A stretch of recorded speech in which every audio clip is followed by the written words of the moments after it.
Assalamualaikum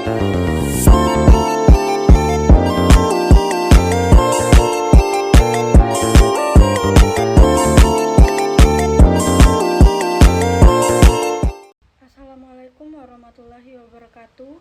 Perkenalkan, nama saya Novia Rizky Ramadhani, NIM 2321508043. Saya dari Prodi Hukum Keluarga semester 2. Jadi video ini dibuat berdasarkan untuk memenuhi ujian tengah semester mata kuliah Fikih Ibadah. Dalam kesempatan kali ini, saya akan membahas materi tentang beberapa hal terkait dengan mengusap kepala. Jadi yang pertama kali kita bahas di sini pandangan ulama tentang batas minimal membasuh kepala.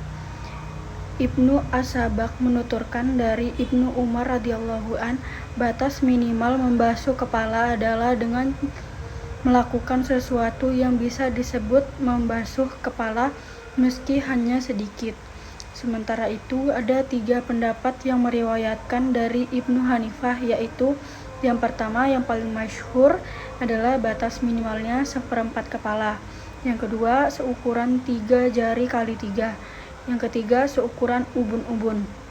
Diriwayatkan dari Ibnu Yusuf bahwa separuh kepala, diriwayatkan dari Ibnu Malik, Ahmad, Al-Muzani, seluruh kepala menurut pendapat mereka yang masyhur. Muhammad bin Salamah dari kalangan sahabat Malik berpendapat, bila seseorang meninggalkan seukuran sepertiga kepala, maka hukumnya boleh. Itu juga salah satu pendapat yang diriwayatkan dari Ahmad. Para sahabat kami berdalil bahwa mengusap itu berlalu untuk sedikit atau banyak. Disebut dalam kitab Shahih bahwa Nabi Shallallahu Alaihi Wasallam mengusap ubun-ubun, dan hal ini menghalangi wajibnya mengusap secara menyeluruh dan menghalangi pembatasan seperempat, sepertiga, atau separuh kepala karena ubun-ubun kurang dari seperempat kepala. Dengan demikian, dapat diketahui bahwa batasan wajib mengusap kepala adalah seperti yang dijadikan pegangan oleh Imam Al-Haramain dalam kitabnya Al-Asalib tentang perbedaan pendapat bahwa mengusap bila disebut yang difahami adalah mengusap secara mutlak tanpa adanya syarat menyeluruh. Dalil lainnya, Nabi Muhammad SAW mengusap ubun-ubun saja. Riwayat ini tidak menghususkan ubun-ubun sebelah mana dan menghalangi pembatasannya dari tempat lain. Hal ini menunjukkan bolehnya mengusap secara mutlak, berkenaan dengan pernyataan mereka bahwa huruf ba menunjukkan arti melekat atau ilshaq. Ditanggapi oleh para sahabat kami tidak menerima bahwa ba dalam ayat ini menunjukkan arti melekat, tapi yang benar adalah menunjukkan makna bagian. Lanjut, kita masuk ke poin pertama. Asy-Syirazi berkata, dianjurkan mengusap seluruh kepala, yakni mengambil air dengan kedua tangan lalu dibuang. Lalu ujung jari telunjuk kanan diletakkan ke ujung jari telunjuk kiri. Kemudian diletakkan di bagian depan kepala dan meletakkan jari jempol di pelipis. Setelah itu keduanya ditarik ke belakang hingga ke tekuk, kemudian dikembalikan lagi ke tempat semula.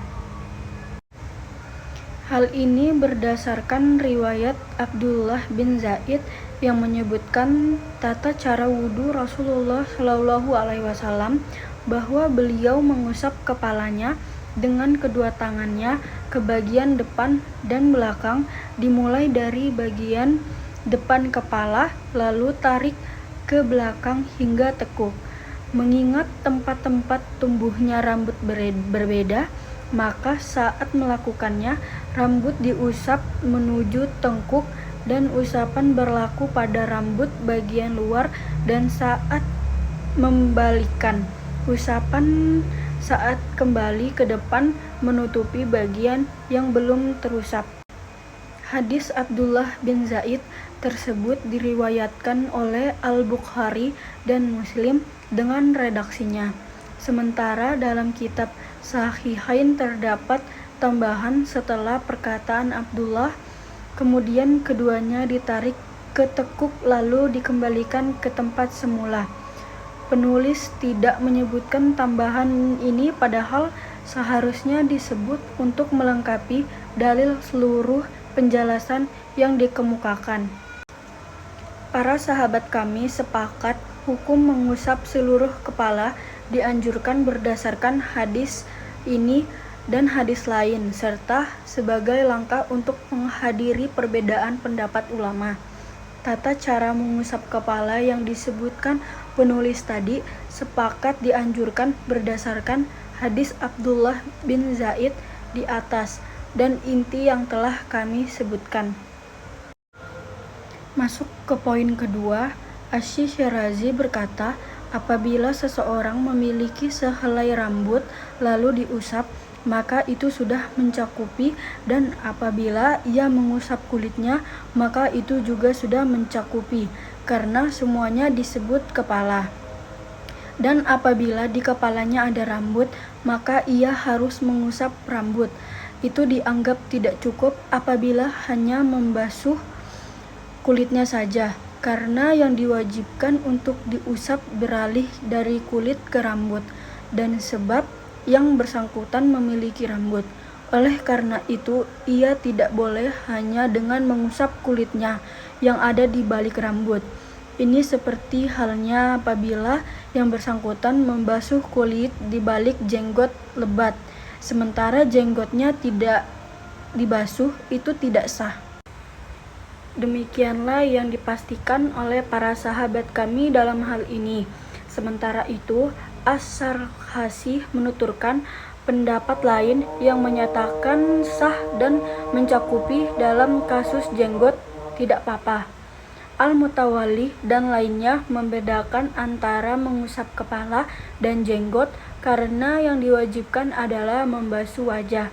Wajah adalah seluruh bagian muka yang terlihat saat bertatap muka, dan saat itu yang terlihat adalah jenggot, bukan kulit di baliknya.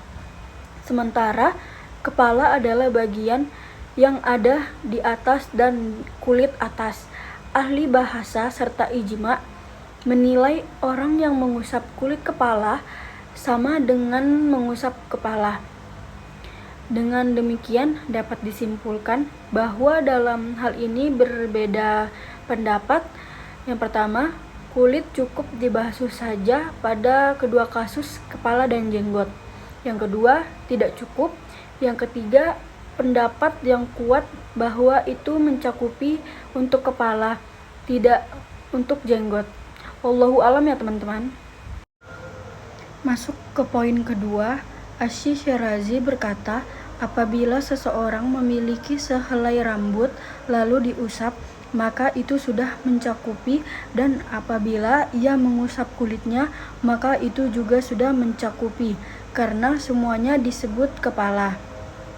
Dan apabila di kepalanya ada rambut, maka ia harus mengusap rambut.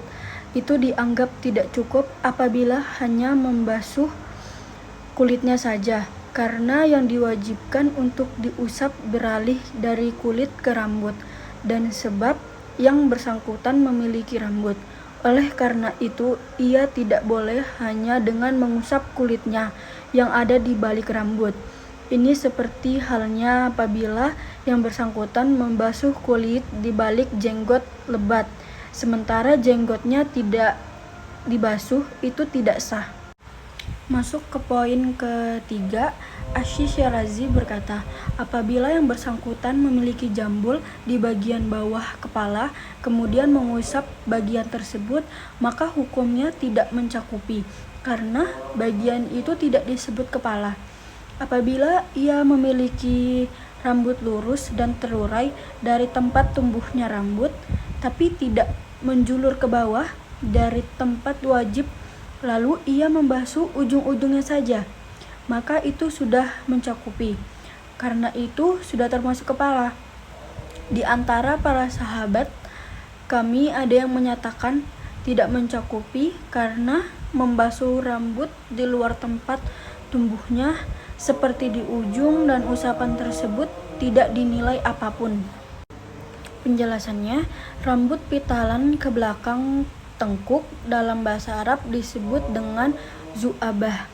Bentuk jamaknya adalah zu'ib. Apabila seseorang mengusap rambut yang berada di bawah tempat wajib, maka itu tidak mencakupi. Asy-Syafi'i menyebutkan hal itu dalam dan disepakati oleh para sahabat kami. Dalilnya sudah disebutkan oleh penulis. Apabila yang bersangkutan memital ujung rambutnya yang terurai dan berada di luar tempat wajib, lalu diikat di bagian tengah kepala dan diusap, maka usapan itu tidak mencakupi. Asy-Syafi'i menyatakan hal itu dalam dan disepakati oleh para sahabat kami.